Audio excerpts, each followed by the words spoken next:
मालिन फूलवारिया की चाली दिहलिना, मैया मालिन फूलवारिया की चाली दिहलिना। हाथवा के लीही मैया, हाथवा के लीही मैया, सोने के डलरिया की चाली दिहलिना, हो की चाली दिहलिना। मैया मालिन फूलवारिया की चाली दिहलिना, मैया मालिन फूलवारिया की चाली दिहलिना। अड़हुल के फूलवा तोड़ी, अड़हुल के फूलवा तोड़ी, भरली डलरिया की झूठी दे तू ना, हे की गुछी दे तू ना।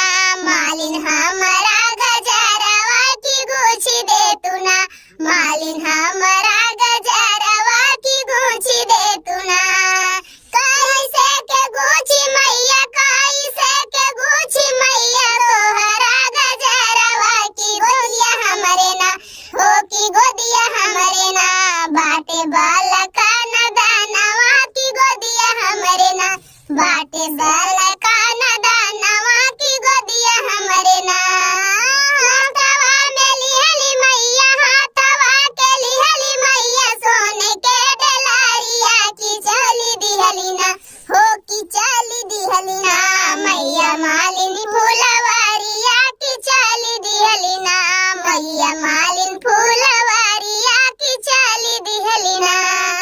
जाऊ तू ही मालिन मोरा, जाऊ तू ही मालिन मोरा, गजरा न गुछबी हो, नजर फेरतै ना, हो की नजर फेरतै ना। मालिन होई जाबू कोढ़िया की नजर फेरतै ना, मालिन होई जाबू कोढ़िया की नजर फेरतै ना।